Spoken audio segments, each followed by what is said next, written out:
Hello everyone, welcome to Cyber Platter. This is a video on ISC Square CCSP that will help you prepare for the exam.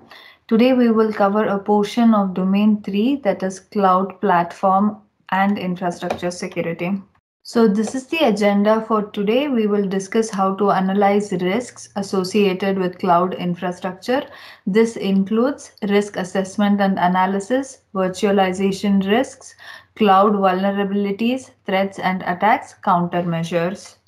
The first topic for today is risk assessment and analysis.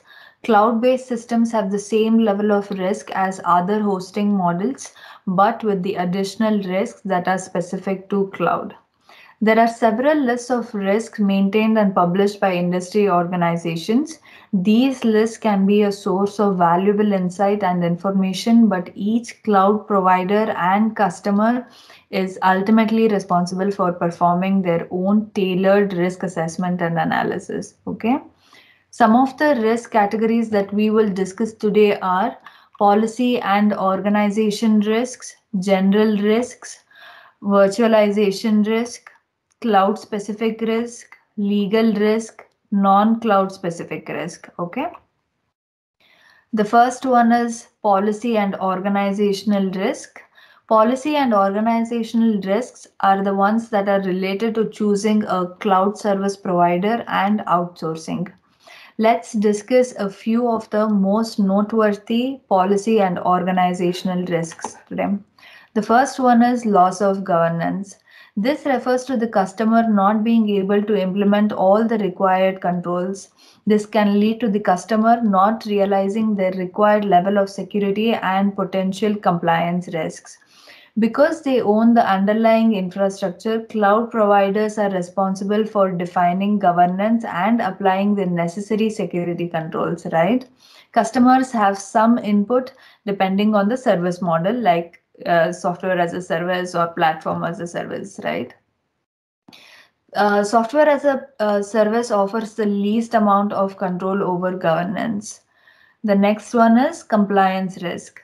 Customers often have significant compliance obligations, such as when handling payment card information, health data, or PII. A specific cloud vendor and solution may not be able to fulfill all these obligations. For example, when the location of stored data is insufficiently under control, right? The next one is vendor lock-in.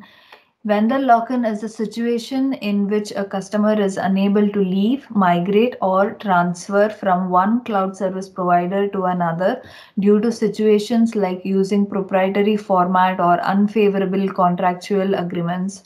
So make sure to thoroughly review the contract and SLA and avoid proprietary formats and technology for this.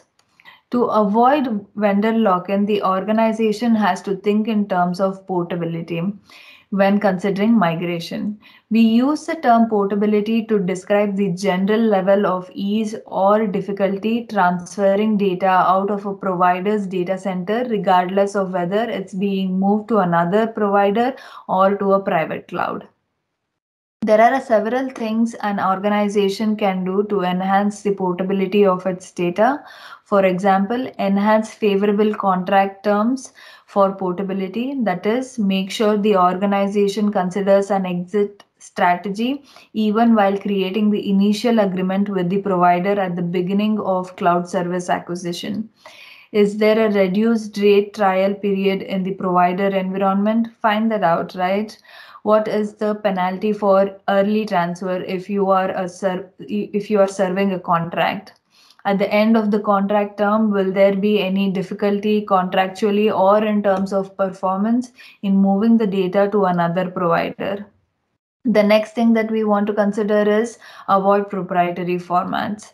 Don't sign a provider unless the raw data can be recovered in a format that could be used at another provider's site. This might involve using some form of conversion before moving the data, and that conversion should be simple and inexpensive if the customer chooses to move. The next thing that we want to do is ensure there is no physical limitations to moving.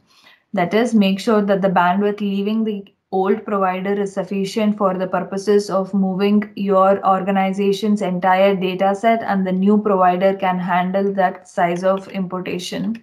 The next one is check for regulatory constraints. There should be more than one cloud provider that can handle your organization's specific compliance needs.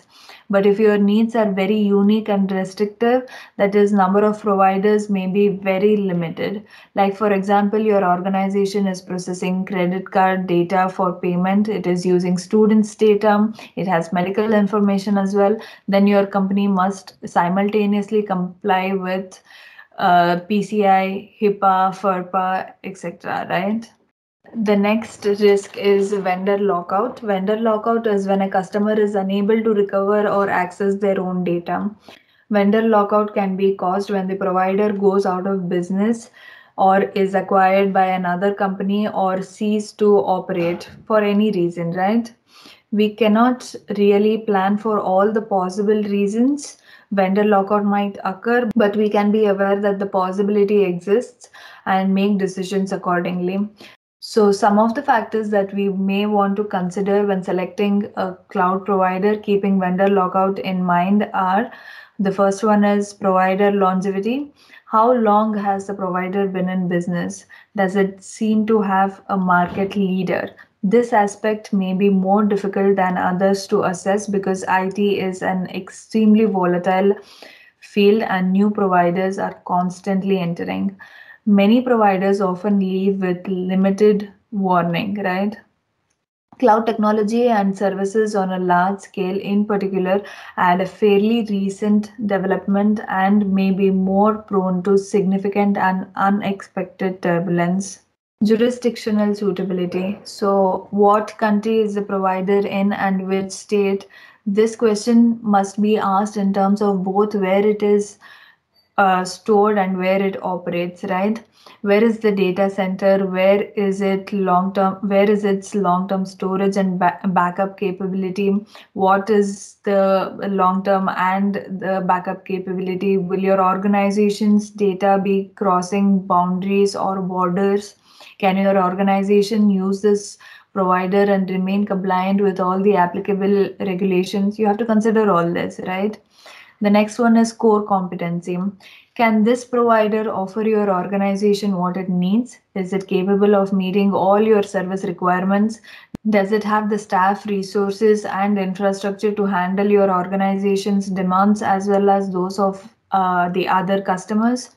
One measure of the possible stand and suitability of a given provider is whether a cloud service is central to its offering or as an additional function of its company.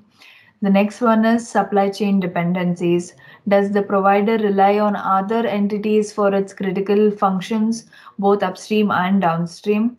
Are there essential suppliers, vendors, and utilities without which the provider could not perform? This aspect will be very difficult to investigate without considerable disclosure on the part of the provider. Some of the other factors that we might want to check are find out about these cloud service providers' reputation, how many breaches have happened, and how did they recover from it, their financial situation, and so on. The next risk that we'll talk about is general risk. A risk exists if there is the potential failure to meet any requirement that can be expressed in technical terms such as performance, operability, integration, and protection. Generally speaking, cloud service providers have a large technology scale that cloud customers and traditional IT than the cloud customers and traditional IT departments. This has effect on risk. For example, consolidation of services can cause a small problem to have a larger impact. That is the situation like all eggs in the same basket. Cloud service providers build complex environments which require advanced technical skills. Technical risk shifts to the provider as they manage the underlying infrastructure. Resource exhaustion due to oversubscription or resource failure should also be considered. Let's discuss about some of the risks and challenges related to virtualization. The first one is the attack on hypervisor. Instead of attacking a virtualized instance, which might only result in some reaching the content of one virtualized workstation, malicious actors might attempt to penetrate the hypervisor, which is the system that acts as the interface and controller between the virtualized instances and the resources of the given host devices on which they reside. Security flaws in the hypervisor can lead to malicious software targeting individual virtual machines running on it or other components in the infrastructure. A flawed hypervisor can facilitate inter-VM attacks, also known as VM hopping. This is when isolation between VMs or trust levels have not been configured appropriately. That is, one tenant VM can peek into the data of another tenant's VM on the same underlying host. Hyperjacking is an attack on the hypervisor where a hacker takes malicious control over the hypervisor. For example, Bluepill is a hypervisor rootkit. Next one is guest escape. An improperly designed or poorly configured virtualized machine or hypervisor might allow for a user to leave the confines of their own virtualized instance. This is referred to as guest escape or virtual machine escape. If user was successful to perform guest escape, he might be able to access other virtualized instances on the same host and view, copy, or modify data that is stored there. Or worse, the user might be able to access the host itself and therefore be able to affect all the instances on the machine. And the worst potential situation is known as host escape, where a user can not only leave their own virtualized instance, they can leave the host machine accessing other devices on the network. Also, the network traffic between the virtual machines is not necessarily visible to physical network security controls, which means additional security controls may be necessary. Information bleed. This is the possibility that processing performed on one virtualized instance may be detected by other instances on the same host.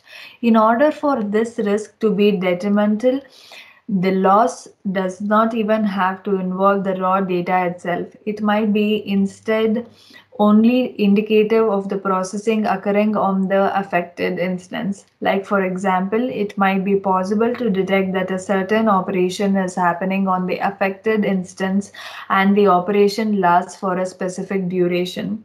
This kind of process specific information can tell a malicious actor about the types of security controls on the instance or what kind of operations are being performed.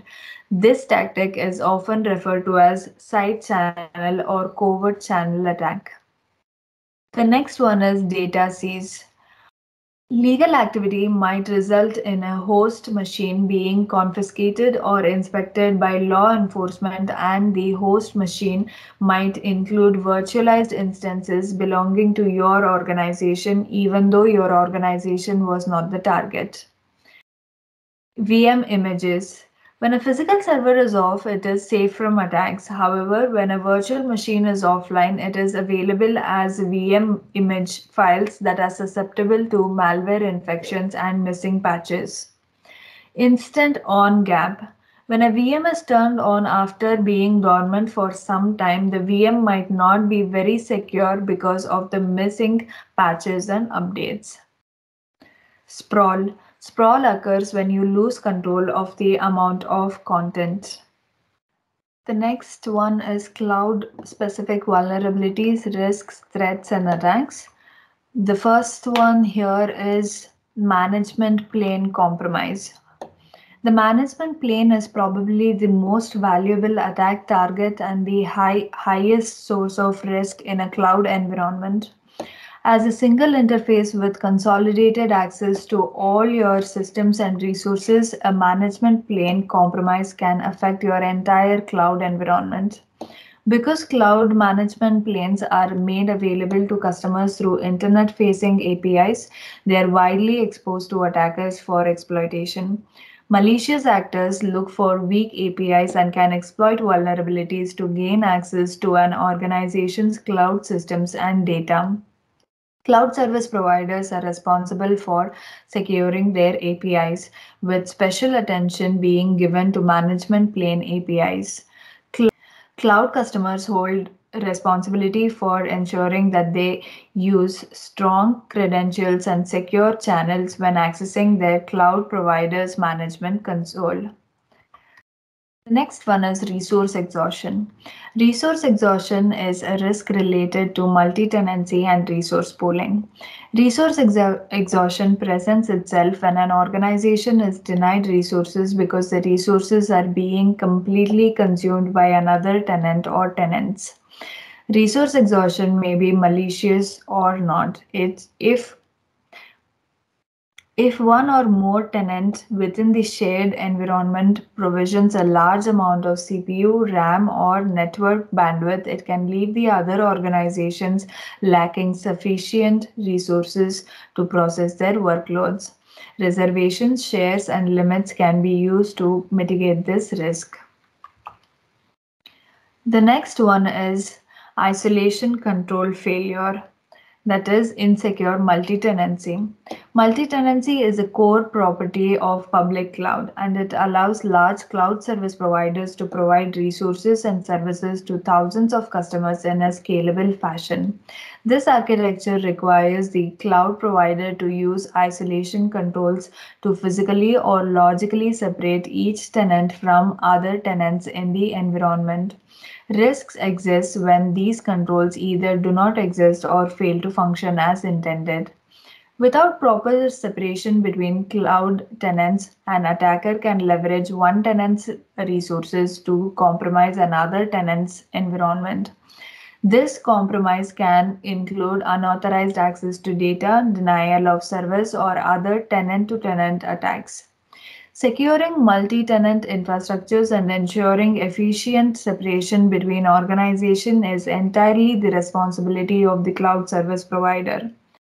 Logical controls like strong encryption are minimally required. In some cases, customers may require actual physical separation from other tenants and may request it through products like AWS dedicated hosts and Google sole tenant nodes. The next one is incomplete data deletion and sanitization. When cloud customers delete their data, they are relying on the cloud service provider to actually remove all traces of that data from the environment. Cloud customers have reduced visibility into where all components of their data resides, and they have very little ability to verify that all data has been securely deleted upon request. Incomplete data deletion and sanitization can leave portions of a customer's data available and potentially exposed to other cloud service providers' tenants who share the same infrastructure. This potential data leakage is particularly concerning for customers managing sensitive information like PII, PHI, and cardholder data. Whereas an organization operating their own data center is able to physically shred or destroy storage media to ensure its destruction, cloud customers do not have this level of control. Instead, customers rely on SLAs, contracts, and data agreements in which cloud service providers commit to certain processes and timelines for secure data deletion. Customers must be mindful that the data deletion and sanitization processes and terms differs from one cloud service provider to another and must ensure that they selected cloud service provider provides terms that meet the organization's business needs, regulatory requirements, and legal commitments. The next one is control conflict risk. Implementing excessive controls can cause a lack of visibility. Software related risk. Software is prone to vulnerabilities and must be kept up to date. Next one is man in the middle attack. Because everything is accessed from a remote location, cloud solutions increase the risk of man in the middle attacks.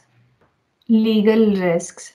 There are a few things that needs to be considered when related to legal risk. Let's discuss them. The first one is data protection. The customer is ultimately responsible for protecting sensitive data such as PII.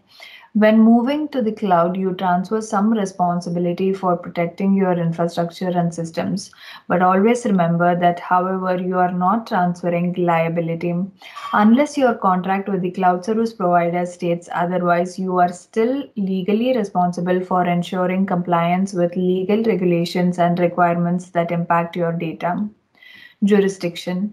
In the cloud, your data may reside in different jurisdictions, which can affect regulatory compliance. So you should always know where is your regulated data residing, who has access or who may have access to the data, right?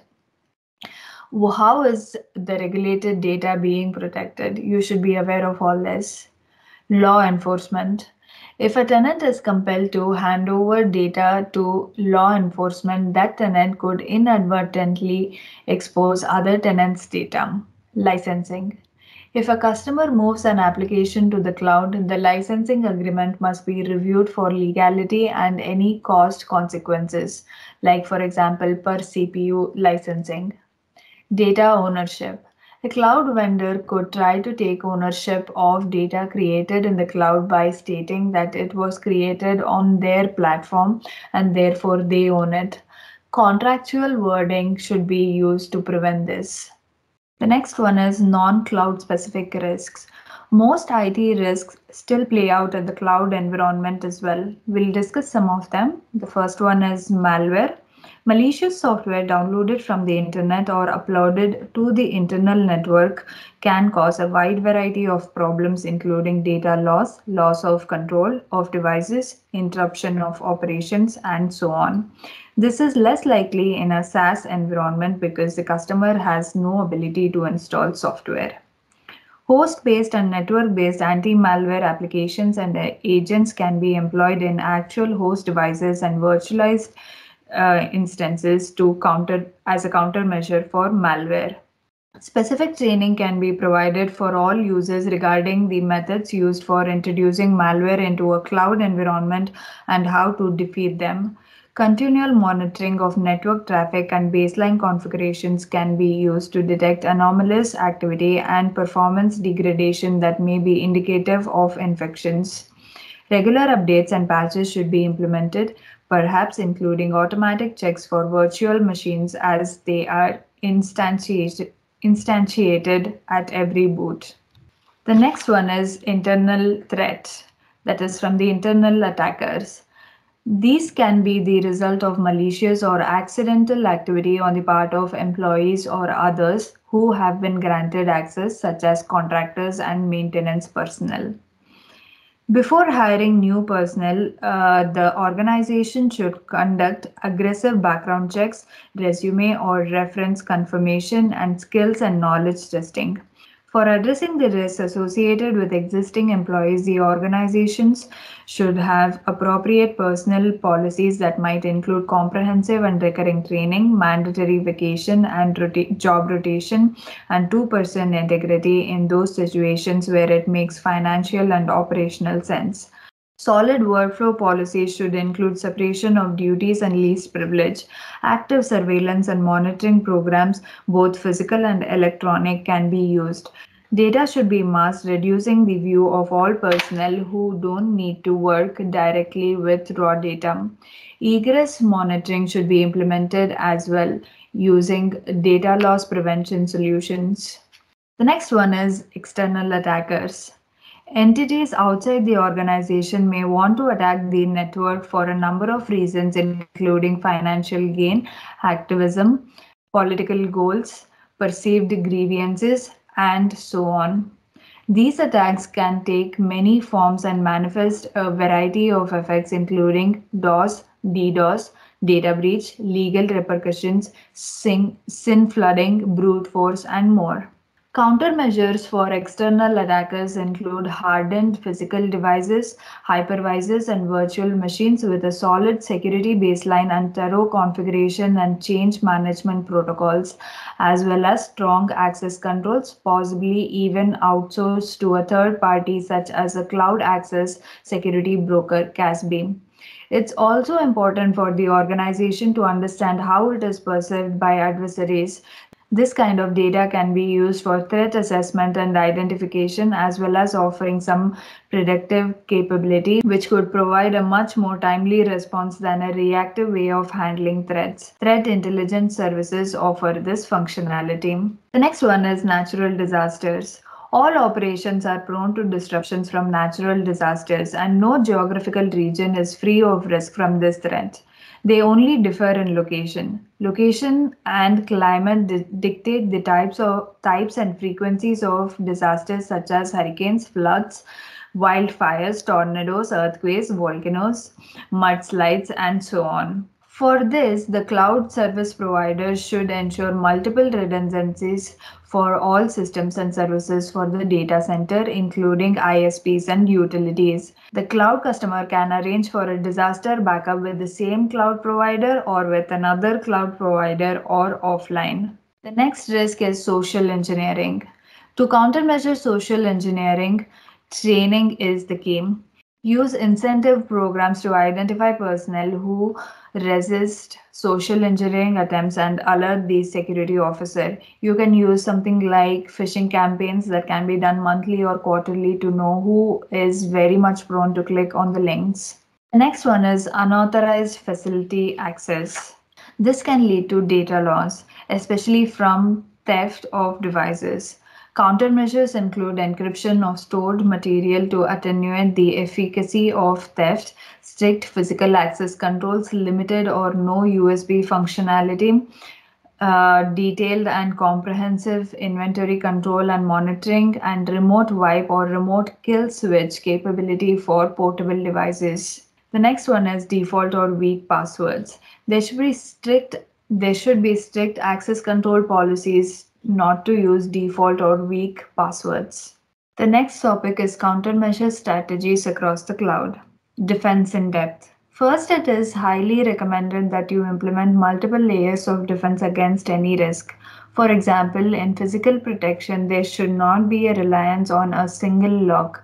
There should be multiple layers of access control, including locks, guards, barriers, and video surveillance. The next one is compensating controls. Additional controls that provide backup to primary security controls are called compensating controls. Compensating controls must have the same intent and level of defense as the original control. Let's see an example regarding compensating controls. For example, consider company policy states security measures will be used to control access to sensitive material. For this, the primary control used is standard file system permissions. The compensating controls can include use of network access controls, that is NACs, to prevent unauthorized access to the network, SIM rules to look for and alert on failed attempts to access sensitive data, DLP data loss prevention system to prevent sensitive data from leaving the organization, IRM information rights management solution to attach additional access controls directly to data in the event it does leave the organization. Next one is continuous uptime. Cloud infrastructure needs to be designed and maintained for continuous uptime. This implies that every component is redundant. This serves two purposes. First one is it makes the infrastructure resilient against component failure. Second one is it allows individual components to be updated without affecting the cloud infrastructure uptime. The next one is automation of controls. On the technical level, controls should be automated as much as possible, thus ensuring their immediate and comprehensive implementation. One way to do this is to integrate software into the build process of VM images that detects malware, encrypts data, configure log files, and registers new machines into configuration management databases. Automating the configuration of operational resources enables additional drastic changes to traditional practices. Rather than updating resources such as OS instances at runtime with security patches, an automated system for configuration and resilience makes it possible to replace the running instance with a fresh, updated one. This is often referred to as the baseline image. The next one is access control. Because new technology as well as new service models are introduced by cloud computing, access controls need to be revisited. Depending on the service and deployment models, the responsibility and actual execution of the control can lie with the cloud service consumer, with the cloud service provider, or both. Cloud computing allows enterprises to scale up resources or scale down resources as their needs require. The pay as you go model of computing has made it popular among businesses. However, one of the biggest hurdles in the widespread adoption of cloud computing is security. The multi-tenant nature of the cloud is vulnerable to data loss, threats, and malicious attacks. Therefore, enterprises need strong access control policies in place to maintain the privacy confidentiality of data in the cloud. Access control should be considered at physical level, that is, doors, locks, biometrics, guards, etc. At the system level, hypervisor, VMs OS, network, etc. And at the role level, that is, cloud service provider employees, customers, developers, third party vendors, remote users, auditors, etc. This is the end of today's session. If you liked or learned anything from today's session, please like, share, and subscribe to our channel. I'll see you in the next episode. Thank you.